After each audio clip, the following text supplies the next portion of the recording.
Boa tarde, meu nome é Iris Silva, eu sou aluna do Moré André Rosa e vim aqui para gravar esse vídeo para passar meu depoimento sobre o mapa, né? O mapa que ele fez para mim, e eu descobri muitas coisas maravilhosas, muitas coisas que bateram, né? Muitas coisas que eu não entendia, não compreendia, e acabei tirando dúvida e consegui compreender. E realmente fantástico, fantástico. Mas o que mais me surpreende é com as coisas que vem acontecendo na minha vida, né? Em relação a minha família, minha vida passada, as coisas que eu ficava vai e volta e tudo mais. E eu estou muito feliz por ser aluna dele, porque eu estou estudando coisas que é muito sério, é muito profundo você estudar, você... Kabbalah é fantástico, fantástico. Então, eu espero que vocês curtem, compartilhem, e vale a pena você entrar, né? Estudar, aprender mais, e, enfim, muito profundo. Vou ver se ficou bonito.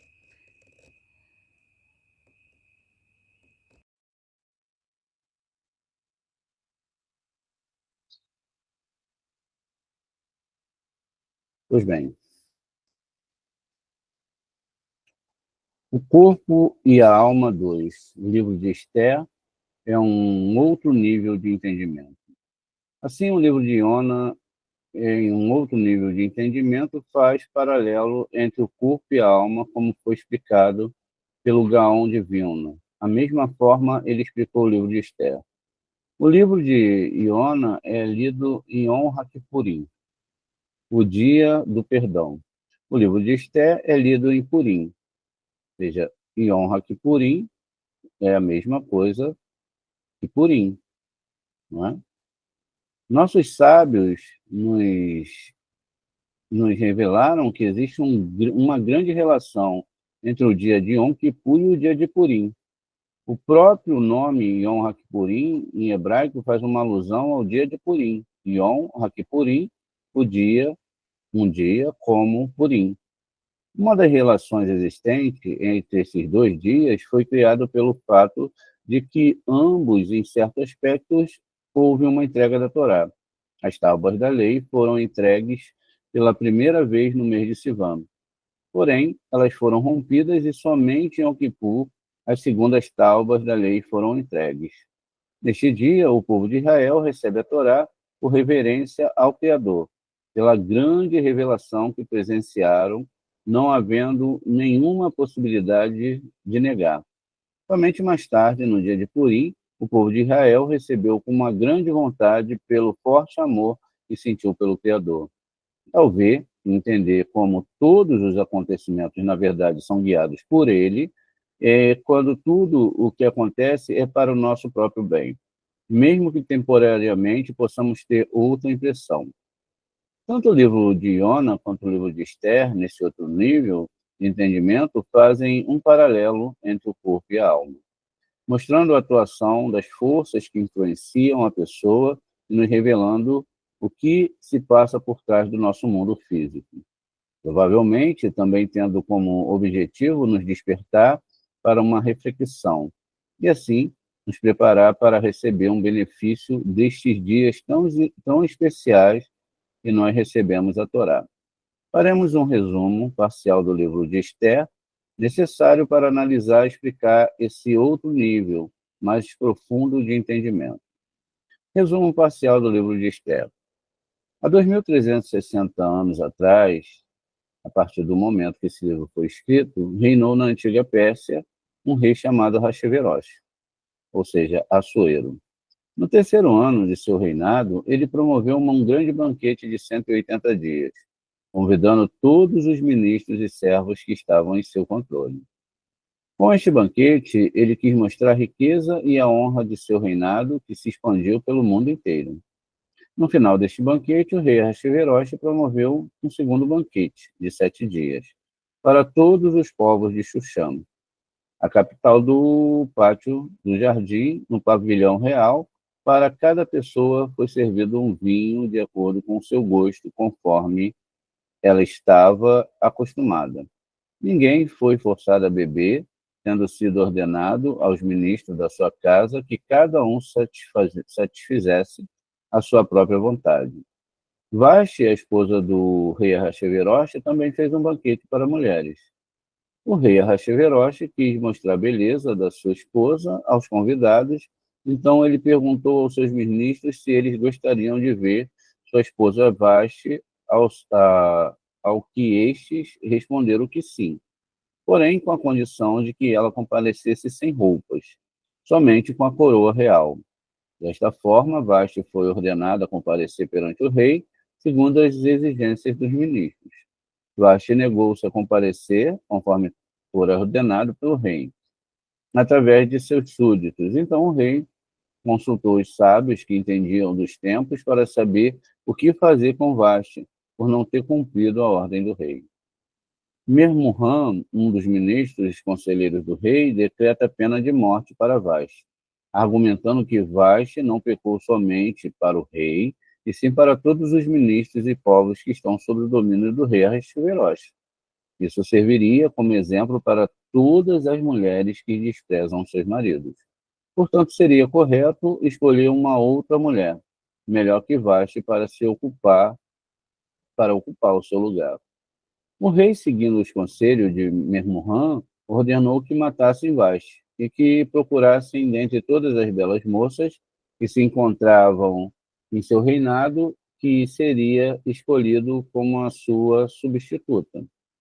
Em Xuxã havia um homem chamado Mordecai, que criava em sua casa Esther, sua sobrinha. Esther era muito bela, e após a morte de seu pai e de sua mãe, Mordecai a criou como se fosse sua própria filha.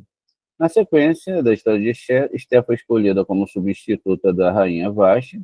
Através dela, seu tio Mordecai, o povo de Israel foi salvo de um grande decreto de extermínio, elaborado por Ramã, o principal ministro do rei Ahasverosh. O livro de Esther, em um outro nível de entendimento, o livro de Esther é um outro nível de entendimento. Descreve os dias do homem no mundo em que vivemos, em conflito com o seu mau instinto, assim como a atuação das forças de acusação contra a sua transgressão e a sua anulação. Algumas das entidades da história, assim como parte do seu texto, são simbolizados da seguinte maneira: o rei, o criador. O rei Ahasverosh, Assuero, um mau instinto, ou seja, o desejo que seduz a pessoa para cometer transgressões. Nota, está escrito no Midrash que toda vez que no livro de Esther é mencionado somente o rei, sem o nome próprio, está escrito o seu nome é Ahasverosh, a referência é o rei dos reis, né? Ou não está escrito, vamos ler de novo. Toda vez que Esther, né, no livro de Esther, é mencionado o rei, e não está escrito o seu nome Ahasverosh, a referência é feita ao rei dos reis, ou seja, ao criador. Mas quando é feita ao Ahasverosh, é ao lado negativo, ou seja, tem um rei Hashiverosh, lado negativo. Somente o rei, aí é o eterno. Os ministros e o escravo do rei, uma vez que o desejo que leva uma pessoa a cometer transgressão, marca início ao desenvolvimento das suas características negativas. Esse desejo mal extinto representa o rei Ahasverosh, conforme mencionado acima, enquanto as principais características negativas desenvolvidas a partir do desejo são comparadas ao ministro do rei. As demais características negativas que evoluem a partir das principais são representadas pelos servos do rei. O rei Ahasverosh quer mostrar sua riqueza e a honra do seu reinado. Aqui a referência é feita à pessoa que começa a perguntar ou a perseguir, perdão, a honra durante seus 70 anos de vida. 7 décadas, que são principais na vida de uma pessoa, conforme insinuado pelos 7 dias que durou o novo banquete realizado no pátio nupcial real. Após este tempo, a pessoa parte deste mundo. Enquanto a sua alma vai para o mundo espiritual, cada alma terá seu lugar adequado dependendo da maneira como uma pessoa se comportou durante sua vida neste mundo. No pátio do jardim. Este versículo descreve 3 lugares distintos: o pátio, o jardim e o pavilhão real. O jardim e o pavilhão real fazem referência a 2 compartimentos que existem no mundo espiritual, para onde a alma partirão. Um grupo de almas pode entrar na parte mais íntima, que é aquela referida como pavilhão real. Outro grupo de almas se encontrará em um local referido como jardim, e ali, ou seja, Gan Eden, e ali poderão usufruir dos méritos conquistados em virtude dos seus atos em vida. Porém, existe aquele grupo de pessoas que recebeu sua porção material neste mundo físico, que é o pátio, e as suas almas não terão mais os méritos para usufruir do mundo espiritual. A pessoa foi criada neste mundo para se comportar de tal modo que a sua alma poderá depois receber a sua porção no mundo vindouro, como consta no livro do Zohar. Mesmo quando se encontra no mundo vindouro, a alma não receberá imediatamente a sua porção de forma completa, e sim, se elevará pouco a pouco até chegar ao local propício ao seu nível. O mundo em que vivemos é comparado com um corredor que antecede o mundo vindouro. Ou seja, nós temos que aperfeiçoar nossas características e crescer espiritualmente no corredor para que nossa alma possa entrar no salão. Vashti, a esposa do rei Ahasverosh. Ela simboliza o corpo, que está subordinado aos seus maus instintos, pois ela estava casada com Ahasverosh, que é comparado ao mau instinto. Para cada pessoa foi servido vinho segundo o seu gosto, conforme a pessoa estava acostumada. Ninguém foi forçado a beber. Esta passagem faz alusão ao fato de que, na verdade, a pessoa não está forçada pelo seu mau instinto a cometer uma transgressão, pois ela tem a opção de seguir os seus instintos, ao invés de controlar e atuar corretamente. Todos os oficiais da sua casa foram ordenados a satisfazer a vontade de cada um. Ou seja, o Yetzer Hará, o mau instinto, tem a função de seduzir cada um segundo o seu gosto. Porém, não poderá forçar a pessoa a cumprir suas vontades. O rei Ahasverosh quis mostrar a beleza da sua esposa para os convidados e então perguntou aos seus ministros se eles gostariam de ver a sua esposa Vashti. Ou seja, o Yetzer Hará atua de maneira a seduzir as pessoas, trazendo ela para os sofrimentos e depois exibindo para todos a sua desgraça. Os ministros responderam que sim, porém com a condição de que ela comparecesse sem roupas. Esta passagem faz alusão à alma que não possui uma roupagem, uma vez que durante todos os dias que esteve nesse mundo, a pessoa optou por um tipo de vida vã e vazia, não preparando a roupagem de sua alma. Desta forma, Vashti foi ordenada a comparecer perante o rei, segundo as exigências dos ministros. Isso alude ao momento em que a alma terá de deixar este mundo e comparecer perante o Rei dos Reis, ou seja, seu Criador. Somente com a coroa real, ou seja, com a coroa espiritual que foi feita para a alma da pessoa através da Torá que ela estudou para mostrar sua beleza. pois a alma foi entregue à pessoa pura, com a expectativa de regressar ao mundo espiritual conforme foi entregue. Quando então todos os entes espirituais serão chamados para ver a sua beleza. Vashti negou-se a comparecer, segundo foi condenada pelo rei através dos seus súditos.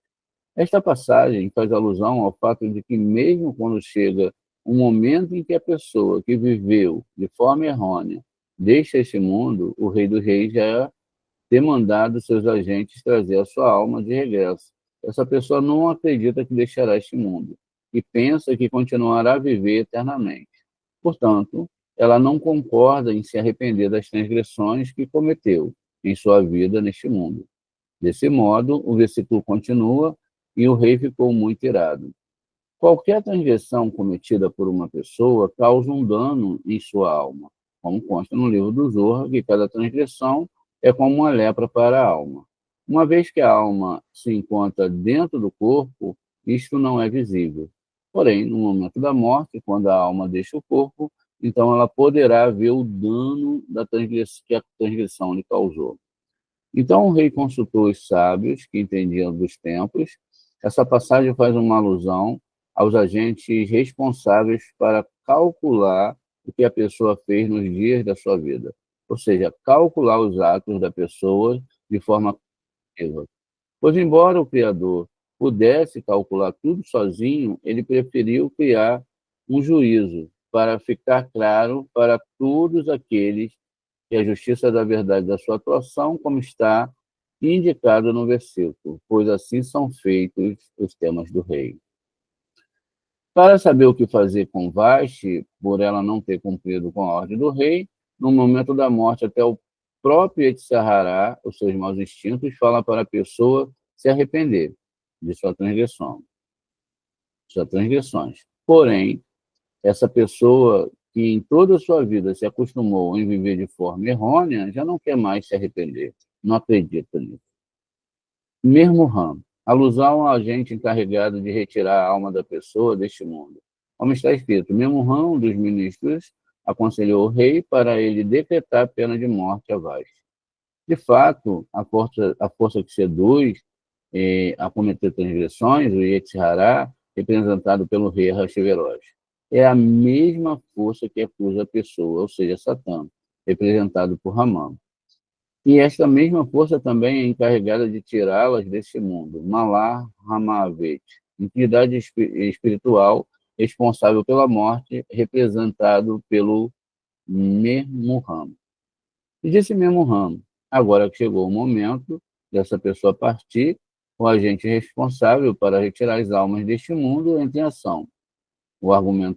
Aí é argumentado que Vashti não pecou somente para o rei, e sim para todos os ministros e povos que estão sob o domínio do rei Ahasverosh, aludindo que, na verdade, essa pessoa não pecou somente para Hashem, e sim para todas as demais pessoas que estão subordinadas aos seus maus instintos, pois servirá de exemplo para todas as mulheres que desprezam seus maridos, ou seja, as demais pessoas que continuam em sua vida seguindo com os seus maus instintos vão argumentar que mesmo no momento da morte, quando inclusive o mau instinto da pessoa fala para ela se arrepender de sua forma errônea de viver, mesmo assim essa pessoa não quis escutá-lo. Assim, como muito mais razão, por que que nós que não estamos no momento da morte vamos nos arrepender do nosso modo de viver? Esta pessoa serviu de mau exemplo para as demais pessoas e, desta forma, é considerado que seus pecados não foram somente para Hashem, pois pecou também para os seus semelhantes. Portanto, seria correto escolher uma outra mulher, melhor que Vashti, para ocupar o seu lugar. Esta alma receberá um novo corpo, mais adequado para cumprir com a sua missão em outra encarnação. Depois desses acontecimentos, quando o furor do rei foi apaziguado, agora após o período de decomposição do corpo da pessoa, a força de acusação como consta no livro do Zorra, então falaram os jovens serventes.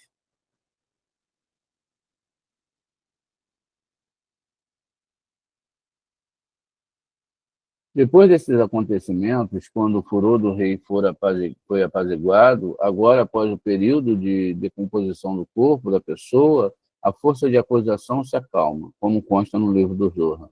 Então falaram os jovens serventes do rei, sem moças de boa aparência, pediram um bom corpo para esta alma, onde ela poderá superar e controlar os seus maus instintos.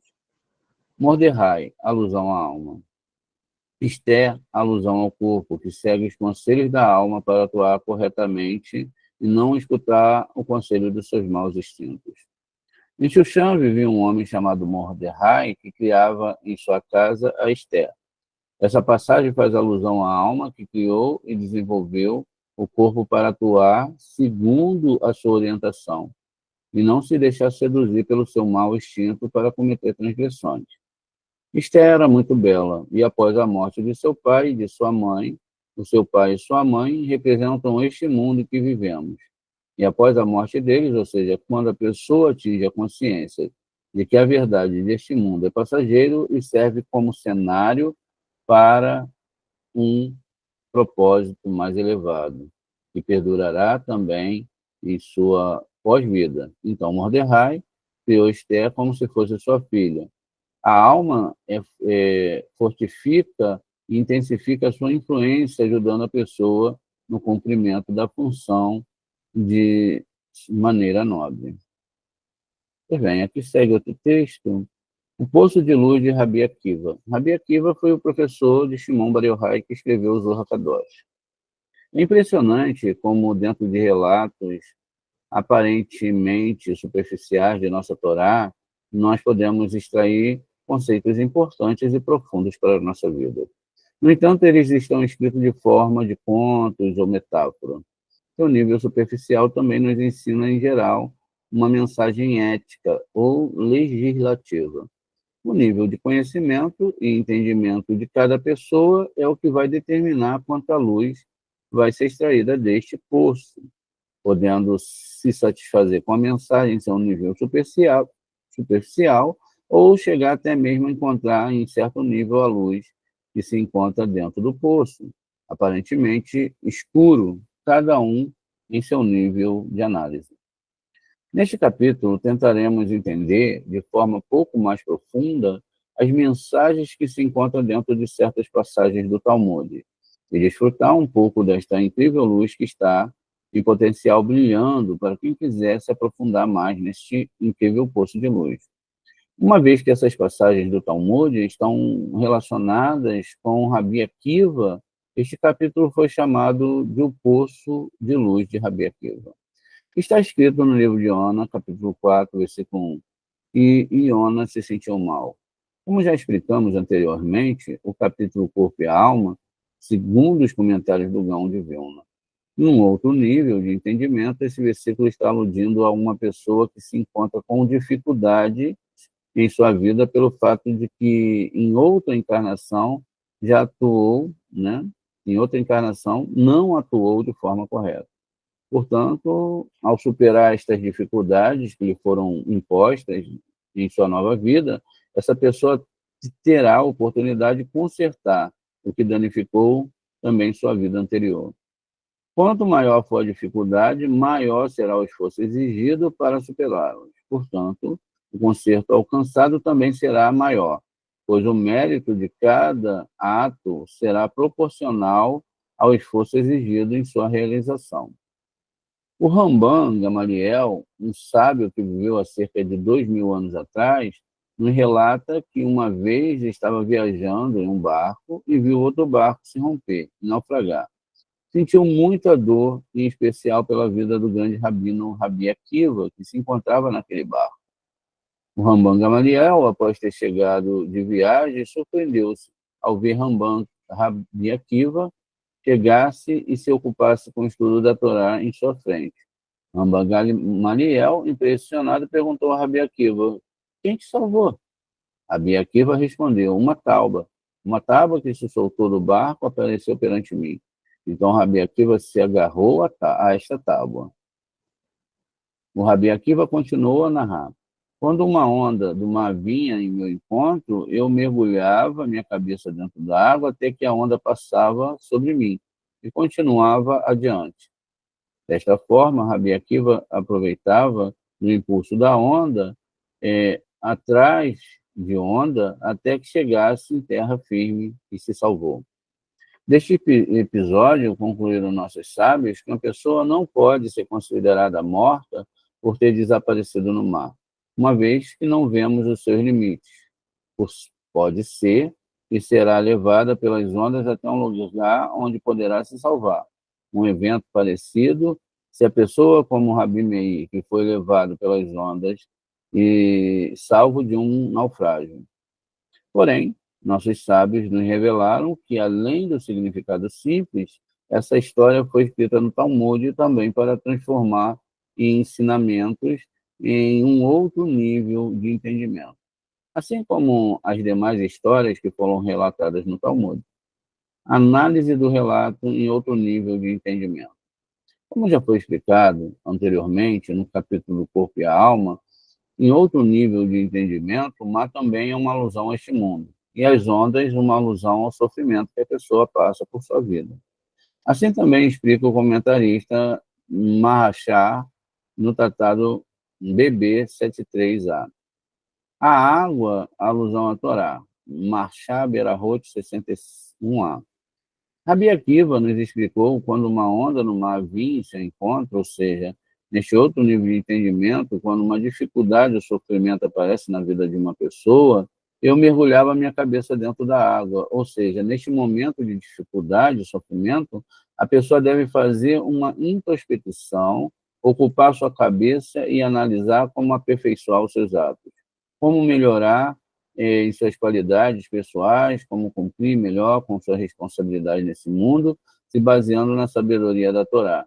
Mergulhar com a cabeça dentro d'água é mergulhar dentro da Torá.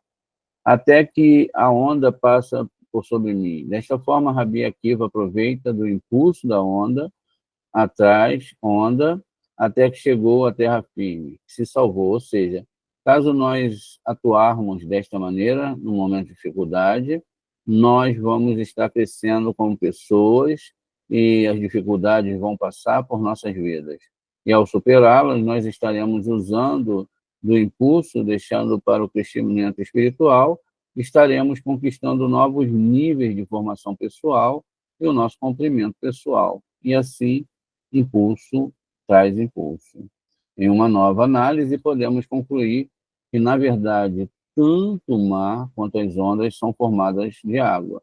Ou seja, na realidade, nossas vidas e as dificuldades ou os sofrimentos que passamos fazem parte de um grande cenário, no qual o único objetivo é nos dar as condições necessárias para que possamos alcançar um nível de pessoas que nos foi dado o potencial de sermos. O Rabi Akiva passou por várias dificuldades em sua vida. Somente com 40 anos começou a se dedicar a estudar a Torá. Com muita dificuldade, passou pela destruição do segundo templo, a destruição da grande cidade de Beitá, passou por duros decretos, inclusive foi aprisionado. A última e maior onda que passou pela sua vida, do Rabi Akiva, foi o momento da sua sofrida morte. Porém, mesmo neste momento, ele não quis perder a oportunidade de aproveitar o grande impulso que lhe proporcionaria, neste momento, recitou o Shema de Israel, recebendo sobre si uma unicidade de Hashem, reconhecendo que, inclusive, aquele momento difícil fazia parte de um grande cenário que foi criado para o seu crescimento pessoal. O Talmud Berahot 61b termina este relato exclamando: Feliz é o Rabi Akiva, e a sua alma saiu enquanto recebia a unicidade de Hashem, inclusive naquele momento tão difícil. Feliz é você, Rabi Akiva, que está convidado a entrar diretamente no Olam Rabá. A raposa e os peixes, outro conto.